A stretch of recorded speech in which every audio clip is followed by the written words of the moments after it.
Eh bien, aujourd'hui, en Osmose, sur Osmose Web Radio, la web radio que vous connaissez maintenant, puisque vous pouvez nous retrouver sur Thread, sur X, sur Facebook, sur Instagram, sur TikTok, sur tous les réseaux, mais aussi sur notre site, et puis bien sûr en direct à la radio. Aujourd'hui, j'ai le plaisir et la joie de recevoir Pascal Bouvray qui va nous parler de communication animale. Bonjour Pascal, comment vas-tu? Bonjour Alfred, très bien, merci. Et merci de m'accueillir. Mais c'est un plaisir et surtout, ça reste pour moi un mystère parce que on entend parler de communication animale, mais ça, comment on fait, comment ça marche, c'est quoi la communication animale, qu'est-ce que racontent ces animaux, tu vois, il y a plein de questions qui Euh, demandent, attendent des réponses. Avec grand plaisir pour Ouais. répondre à tes questions. Euh, Donc, qu'est-ce que la communication animale? La communication animale, c'est une sorte de forme de télépathie. mhm, On communique avec les animaux. Euh, on peut communiquer de différentes manières, mais moi, par exemple, mon canal pour communiquer, c'est surtout les mots, les phrases. C'est-à-dire, je communique avec eux comme là, je communique avec toi. Je mhm. parle avec eux. Et comment ça arrive à se produire, ce phénomène-là, qui peut paraître un petit peu bizarre, c'est en fin de compte, on émet, même quand on parle, ou même quand on ne parle pas, on émet des fréquences. Et Mhm. les animaux, c'est pareil, ils émettent des fréquences. Et ils émettent des fréquences vibratoires de leur cerveau à notre cerveau. Et ces fréquences-là, mon cerveau, il me les traduit en mots. D'accord. C'est pas l'animal qui va me parler avec des mots, Hmm. même si moi je vais le retranscrire avec des mots. Il va son message qu'il va faire passer, il va me le retranscrire avec des vibrations qui, moi, dans mon cerveau, ça va arriver, ça veut se traduire en mots. Ce qui fait que je peux communiquer avec n'importe quel animal de n'importe quelle région sur Terre. Ouais. Enfin, je dis je, mais toutes les personnes qui communiquent avec les animaux, c'est exactement de la même façon. Et il n'y a pas que le canal des mots. On peut recevoir aussi, parce que ces vibrations-là, il peut nous transmettre des images. D'accord. Donc, on peut aussi recevoir des images, euh, des films. Enfin, voilà, c'est une suite d'images qui se déroule comme un film, quoi. On peut nous montrer des choses comme ça. On peut avoir aussi, ça c'est un canal qui est assez ouvert chez moi, c'est tout ce qui est au niveau des sensations physiques. C'est des choses que je reçois dans le corps quand, par exemple, il y a euh, D'accord. des douleurs physiques ou alors émotionnelles. Mhm. Voilà, des émotions assez fortes et l'animal peut me renvoyer ça au niveau des émotions fortes. Mais ça peut aller jusqu'à des odeurs. On peut recevoir D'accord. des odeurs qui n'ont rien à voir avec les odeurs de la pièce, quoi, ou du lieu dans lequel on se trouve. On peut avoir aussi des goûts, des fois, dans la bouche. Voilà, un petit peu Tous les sens. tous les sens qu'on peut avoir Oui. comme information D'accord. laquelle on peut recevoir, quoi. Voilà. Tu t'ennuies jamais, alors tu as des films, des mots, Non, mais des voilà. Ouais, images. alors moi, j'ai des canaux voilà, de prédisposition un peu plus développés, si tu veux. Mais c'est vrai que je suis pas trop dans les odeurs, j'en ai quelques fois. Mais bon, Hmm. après, c'est pas ce qui nous donne le plus d'informations. Hmm. Mais non, non, on s'ennuie pas et c'est ça qui est chouette. Ok. Et donc, ces animaux, qu'est-ce qu'ils te racontent? Parce que c'est quand même, ça, pour Alors, moi, une question intéressante. Hmm. ils peuvent me raconter plein de choses. Hmm. Mais en général, quand ils ont quelque chose à dire, souvent c'est de l'ordre. Euh, les personnes qui vont me demander une communication avec leur animal, c'est parce que ils rencontrent un problème par rapport à cet animal. Donc, soit c'est un animal qui jusque-là tout allait bien, et puis d'un coup, il se passe quelque chose qui, dans leur comportement qui est complètement différent de d'habitude. Mhm. Et du coup, eh ben, il me demande de faire une communication pour comprendre pourquoi l'animal a changé de comportement. D'accord. Si tu veux, dans la communication, bah, l'animal va m'expliquer pourquoi il a cette attitude-là. Donc, ce qui renvoie. Donc, des fois, ça peut être des problématiques qui sont liées à lui, à sa vie à lui, dans la vie de famille. Hmm. Mais souvent, c'est en lien avec la personne avec qui il vit ou les personnes avec qui il vit. Et parce que l'animal, contrairement à ce que beaucoup de personnes peuvent penser, il n'y a pas que le côté animal, instinct. Euh, Mhm. L'animal, il a une conscience. Oui, c'est Et ça, ouais. voilà. Et du coup, eh ben, il est conscient de ce qui se passe dans la famille dans laquelle il vit. Et il vient souvent pour accompagner cette famille et pour aider ou tous les membres de la famille ou certaines personnes. Et par le changement de comportement, il va être un révélateur, il va appuyer sur quelque chose qui est en train de se passer et souvent la personne, elle n'en a pas conscience. D'accord. Et du coup, dans la communication, ben, il va me révéler ça pour faire prendre conscience à la personne de ce qui se passe dans sa vie. Ouais. Donc, quelque part, ils viennent appuyer là où ça fait mal pour nous aider à nous guérir, c'est ça? Voilà, c'est ça. Hmm. Et des fois, il va pas venir que montrer ce qui se passe. Mhm. Et des fois, il va apporter la solution aussi. C'est-à-dire que il va faire des propositions à la personne pour qu'elle arrive à modifier des choses dans sa vie pour que ce soit mieux, quoi. Voilà. Enfin, et très au-delà de ce qu'on pouvait imaginer du niveau de conscience d'un animal. Il est très au-delà de ce qu'on pouvait imaginer. Oui. Tout- Bah, donc, si on accepte cette idée, que personnellement j'accepte entièrement, et ils t'ont dit pourquoi ils faisaient ça? Pourquoi les animaux font ça? Ouais. En fin de compte, c'est leur rôle auprès de nous. Euh, les animaux domestiques viennent auprès des humains pour les accompagner dans leur vie. Et ils ont une ou, entre guillemets, des missions de vie auprès des humains qui peuvent être de tout ordre, hein. Ça peut être des fois simplement apporter de l'amour à la personne. Simplement, mais déjà, C'est waouh. déjà beaucoup, ouais. Ouais. Mais des fois, c'est pour l'aider à mieux s'en sortir dans la vie, Hmm. pour avancer sur son chemin de vie avec plus de confiance, faire attention. Des fois, moi, dans les communications, j'ai des animaux qui me font des retours sur des problèmes relationnels que la personne, elle peut avoir avec son entourage. Ça peut être ou dans le travail ou de manière amicale. Et donc l'animal, il va avoir ce regard extérieur et permettre de dire attention, là, il faut que tu fasses attention. Euh, et, et du coup, ça va aider la personne à prendre conscience de certaines choses, quoi. Donc, Incroyable, ouais, ouais, ouais. magnifique. Et selon toi, est-ce qu'ils attendent quelque chose de nous alors? S'ils viennent nous apporter ça? Alors, ce qu'ils attendent de nous, ben, c'est simplement de changer ce qu'ils vont nous demander de changer, quoi. Mhm.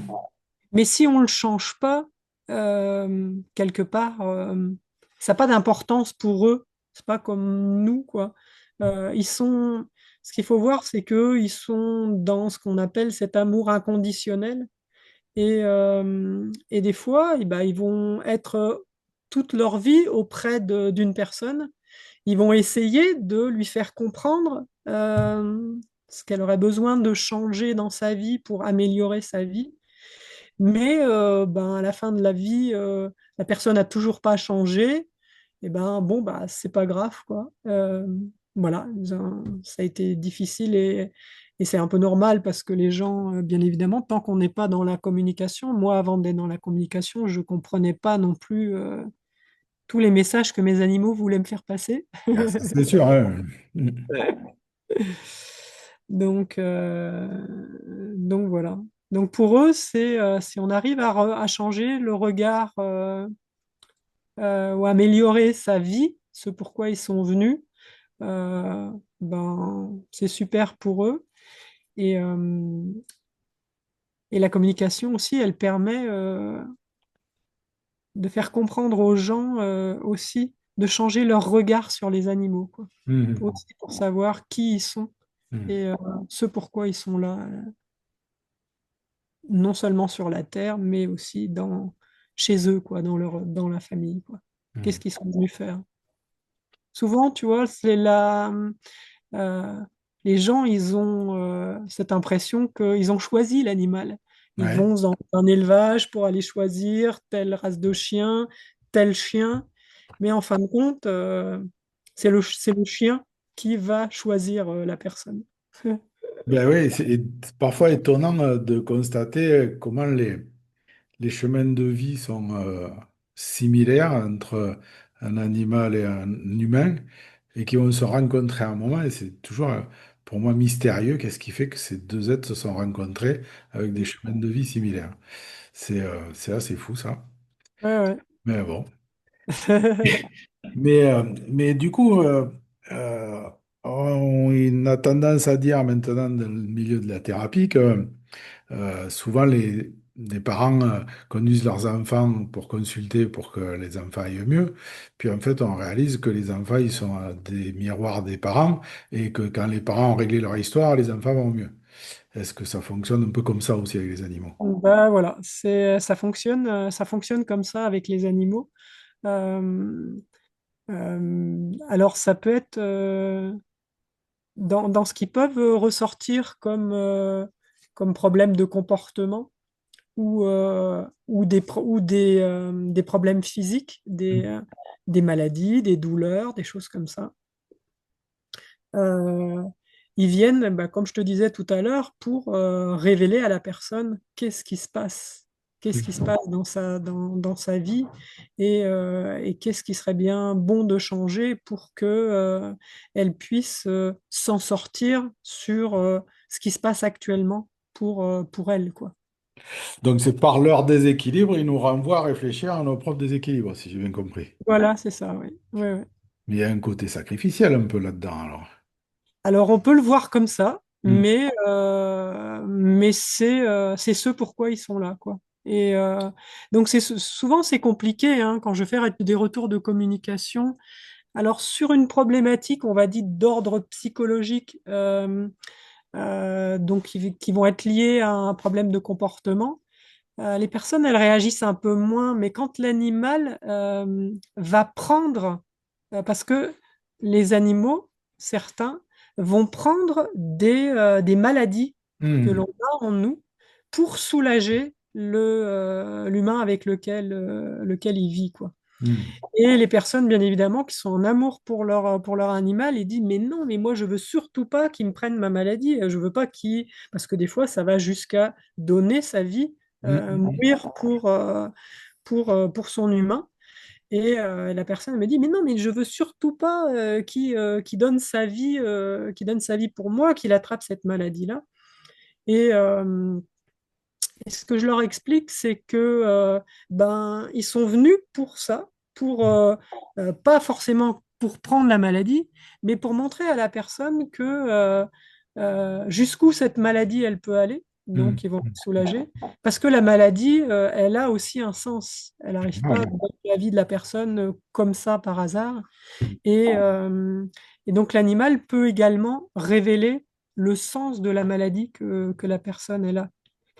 Mais là, ce que j'aimerais dire aussi par rapport à ça, c'est que tous les animaux ne vont pas être révélateurs de la même manière. Hmm. Hmm. Hmm. C'est-à-dire que pour moi, c'est un peu comme les humains. Euh, on est tous à un stade d'évolution, euh, un certain stade d'évolution. Notre âme, elle est à un certain stade d'évolution. Et les animaux, c'est pareil. Hmm. Il y a des animaux qui ont une âme qui viennent s'incarner sur Terre et dans une famille, qui ont une conscience très évoluée. Et ces animaux-là, ils vont pouvoir apporter des informations très, très poussées, quoi. Hmm. Et en parallèle, il y a des animaux qui n'ont pas encore une conscience très, très développée.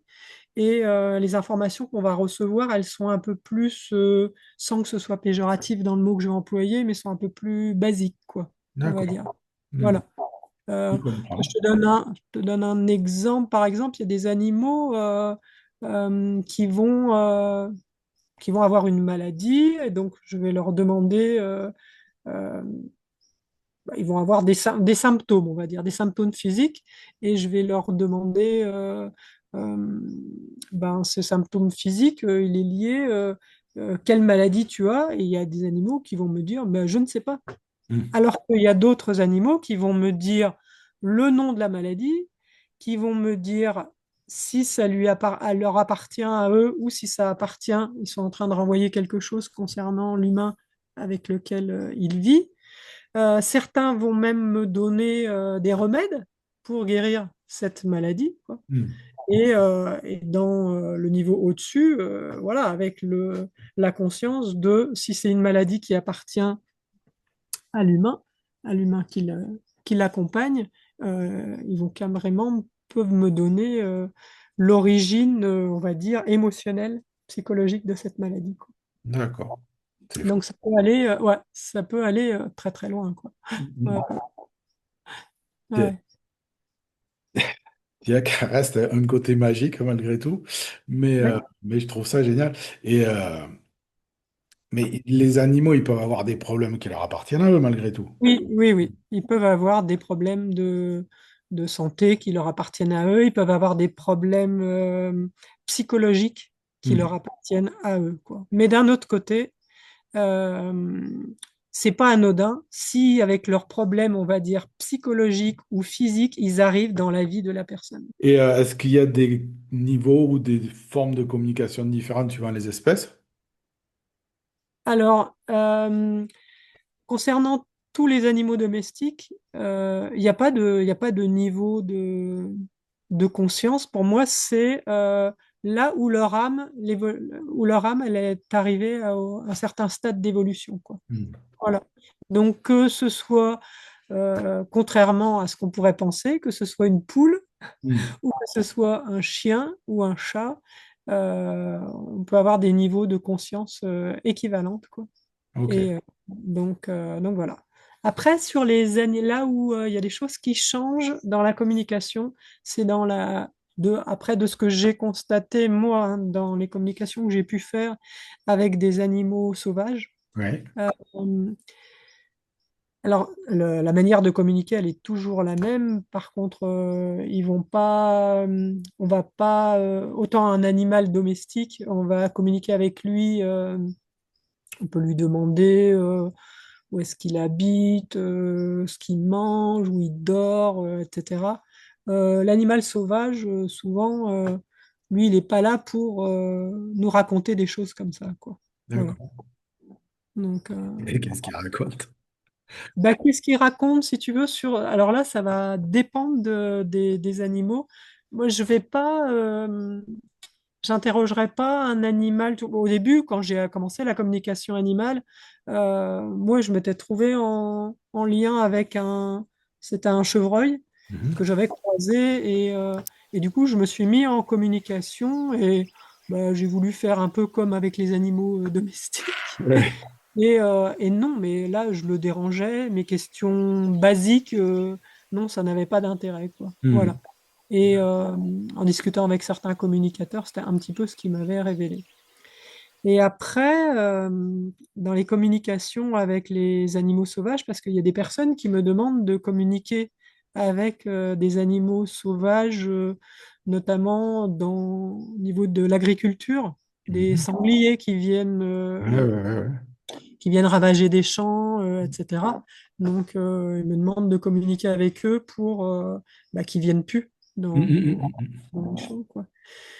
Donc là, du coup, il y a une problématique, un échange avec un intérêt de la part de la personne d'envoyer ce message et j'ai le retour des animaux dans l'échange qu'on a, c'est plus pour arriver à les faire changer de lieu, quoi. Ils acceptent?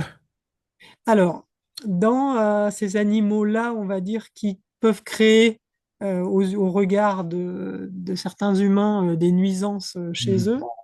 Euh, donc, je vais mettre, voilà, je t'ai parlé des sangliers, mais ça peut être les fourmis qui envahissent la Ouais, ouais, maison, c'est à ça que je ça peut pensais. être les souris ou Mhm. les râteaux qui viennent manger les choses du jardin, etc. Alors là, ben, c'est variable. Il y a Mhm. des fois ça marche, puis il y a des fois ça marche Ça pas. marche pas. Et c'est ce qu'on appelle le libre arbitre de l'animal, d'accepter bien évidemment notre demande ou de Mhm. ne pas l'accepter. Mais au même titre que pour les animaux domestiques, que le chien, le chat qui a une problématique, Mhm. on va lui demander de changer, etc.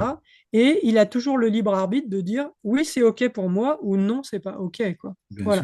Mhm. Et moi, je suis là juste, comme je le dis toujours, je suis là juste pour transmettre les messages de l'humain à l'animal ou de l'animal à l'humain, quoi. Mhm. Alors, sur les animaux comme par exemple, dont je te parlais, les fourmis, les râteaux, les souris, les sangliers, etc. euh, En fin de compte, pour que ça marche, parce que eux, c'est une question de nourriture. Ils viennent pour se nourrir ou nourrir leur famille. Et là, il faut déplacer le lieu de nourriture. Il faut leur trouver un autre lieu de nourriture. Ouais. Bien évidemment, c'est pas chez le voisin. Mais on peut installer, je l'ai eu fait chez des amis qui ont un grand jardin et qui étaient envahis par les râteaux. Et ben, c'était leur proposer de laisser un petit carré à l'extérieur du jardin, Mhm. c'est-à-dire réservé que à eux, quoi. Voilà. D'accord. Continuer de l'alimenter, réservé que pour eux, et en leur demandant qu'ils respectent toute l'autre partie du jardin. Donc là, par exemple, dans ce cas-là, ça a marché. Chez une autre amie, bah, ça n'a pas marché du tout, quoi. Elle Ouais. m'a dit non, eux, voilà. Ils étaient chez eux. Mais donc, si je comprends bien, t'es pas obligé d'être en contact direct ni visuel avec l'animal pour communiquer avec. Non, la plupart du temps, je demande aux personnes parce que souvent, je communique avec des animaux à travers toute la France, quoi. Mhm. Même pas que la France. Il n'y a pas longtemps, il y a une personne, bon, c'est une Française qui est installée aux États-Unis, Mhm. qui m'a demandé, quoi. Donc, du coup, les personnes, elles envoient des photos et on peut travailler avec la photo euh, à distance, au même titre qu'il y a des personnes en thérapie qui proposent des soins à distance aussi. Ouais, Et ouais. ça marche de la même manière. Mais on peut également communiquer. Moi, j'ai pas de photos des souris, des rats, des fourmis ou Mhm. des sangliers. Euh, sur les sangliers, je demande juste à avoir la photo du champ, par exemple, D'accord. Ouais, ouais, ouais. Mhm. mais du coup, je me connecte, je fais la demande à l'intérieur de moi, je fais la demande sur les animaux qui envahissent la maison de monsieur ou madame Untel, etc. Voilà. D'accord. Donc, on n'est pas obligé de t'amener son cheval ou son... Non, on n'est pas obligé de m'amener son cheval, Bon, ça va, c'est son pas ça. éléphant, sa girafe. Non. Ouais, c'est ça. Donc, c'est quand même bien plus C'est pratique. pratique, c'est pratique. Moi, je reste quand même avec l'idée qu'il faut avoir un don pour faire ça. Qu'est-ce que tu me confirmes, ça? Alors, ben, je te le confirme pas. Parce que, alors, il y a des personnes, il existe les deux cas. Il y a Mhm. des personnes qui sont nées avec cette capacité de communiquer avec les animaux. Mhm. Et cette capacité-là, elle est restée toute leur vie. Référence à des communicatrices qui sont très connues dans le domaine de la communication animale. Elles sont nées avec ça et elles Mhm. l'ont gardé tout le temps. Voilà. Euh, je vais prendre mon cas. Mhm. Euh, Moi, je suis pas née avec cette capacité-là. C'est-à-dire que si je remonte dans mes souvenirs les plus loin, j'ai pas souvenir avoir échangé avec des animaux, quoi. Voilà. Mhm. Par contre, j'ai toujours été passionnée d'animaux. Les animaux m'ont toujours attirée. J'ai découvert ça sur le tard. Ça fait 10 ans que je fais de la communication animale. C'est une personne qui est venue chez moi. Enfin, on faisait une sorte de repas avec des voisins et, euh, et une personne qui adorait les animaux, qui avait des chevaux, des lamas, etc. Et qui me dit, ah bah, je fais venir chez moi une communicatrice animalière et elle vient nous former à la communication animale. Et là, j'ai ouvert des yeux, des grands yeux comme ça en faisant, waouh, mais ça existe ça! Et, euh, et du coup, elle m'a dit, mais oui, oui, ça existe, on peut parler avec les animaux. Et là, mais pour moi, c'était comme si c'était mon rêve d'enfant qui pouvait se réaliser, quoi. Euh, Mhm. Quand j'étais petite, je m'inventais des histoires où il y avait des animaux, et bien évidemment, dans mon histoire, dans mon imaginaire, je parlais aux animaux et ils me répondaient, Ben oui, surtout. bien sûr. Et donc, voilà, j'ai laissé un petit peu de temps et après, je suis allé me former à la communication animale, quoi. Et après, ben, ça m'a demandé de m'entraîner parce que c'est Mhm. des parts on va dire, de notre cerveau ou des parts de nous qui n'ont pas l'habitude de travailler. Donc, il faut les aider un petit peu, les développer. Et voilà, ça m'a passionné. Et du coup, j'ai développé ça et maintenant, je communique. Donc, il existe, on va dire, entre guillemets, deux euh, formes de personnes. Il y a des Mhm. personnes qui n'ont jamais communiqué et des personnes qui ont déjà ce don, puisque c'est quelque chose qu'ils ont depuis la naissance. Mhm. Beaucoup d'enfants ont cette capacité-là, à peu près jusqu'à l'âge de 7 ans. Ouais, ouais, ouais. Mais pas que cette capacité-là, bien d'autres capacités médiumniques, on va dire. Mhm. Et à partir de l'âge de 7 ans, c'est des choses qui se referment de par l'éducation, la société, etc. Le contexte dans lequel ils vivent, quoi. Mhm. Et du coup, ils perdent ça et il y a besoin de réouvrir toutes ces portes-là. Ça, je te Mais propose d'en parler à l'occasion d'une autre interview, parce que donc si c'est possible de l'apprendre, donc toi tu l'enseignes, la communication animale. voilà, ouais, oui, Ouais. oui, je propose des stages de communication animale. Et d'ailleurs, pendant les stages, c'est que des gens qui viennent et qui n'ont jamais communiqué avec les animaux et des personnes de tous âges. J'ai des adolescents jusqu'à des gens qui ont plus de 70 ans qui viennent apprendre la communication. Donc Voilà. il suffit d'avoir envie. Il suffit d'aimer les animaux et Mhm. d'avoir envie, quoi. Et comment ça se passe rapidement? Tu peux nous expliquer? Alors, je propose d'abord un premier week-end. Et dans ce premier week-end où j'explique un petit peu ce qu'est la communication animale et comment on va pouvoir se mettre dans un état, en fin de compte, c'est se mettre dans une sorte d'état modifié de conscience pour pouvoir arriver à communiquer avec les animaux. Et on fait beaucoup de pratiques pendant ce week-end, des pratiques voilà, où on va de plus en plus loin, on enrichit de plus en plus les communications, quoi. Mhm. Donc voilà, et après, quand pour les personnes qui ont envie d'aller plus loin, je propose un deuxième stage sur un deuxième week-end où là, on va travailler plus tout ce qui est d'ordre des problématiques d'animaux avec les animaux pour les résoudre. Comment, voilà, on va plus loin dans la communication et on va aussi voir sur les animaux décédés, les animaux disparus, les animaux en fin de vie et aussi toute la partie sur les animaux sauvages, quoi. Voilà. Ok, donc ça c'est un premier niveau. Tu en proposes un. Non, Ben, c'est voilà, le pardon, je premier parlais du niveau, premier c'est niveau. le deux. Voilà. Il y en a un qui se déroule le week-end prochain, c'est ça, 7 et 8 juin. Voilà, 7 et 8 juin, je propose Ok. un stage de premier niveau chez moi dans la Drôme. Il C'est suffit ouvert à tout le monde. de te Suffit con- voilà, d'être dans l'amour des animaux et d'avoir envie d'apprendre à communiquer, en sachant que c'est possible pour tout le monde, quoi. Voilà. Ok, donc pour te contacter, je crois que tu viens d'éditer un tout nouveau site internet Voilà, tout qui neuf. s'appelle elendil33.fr, Elendile 33.fr. Et là-dessus, on a tes coordonnées, toutes les dates, Voilà, il y a tout ce qu'il tes, faut. Ouais. tes multiples activités et aussi Aussi, la possibilité de te contacter pour prendre un rendez-vous pour une communication individuelle pour son propre animal. ouais, avec grand plaisir. Bon, ben écoute, merci pour toutes ces explications, Pascal. Merci beaucoup de m'avoir Je proposé. te proposerai de revenir nous parler de tout un tas d'autres choses que j'ai vues que tu proposes dans ton site. Avec Euh, plaisir. je te souhaite plein de belles choses à tes animaux. Et puis, merci à nouveau pour ce partage et toutes ces informations.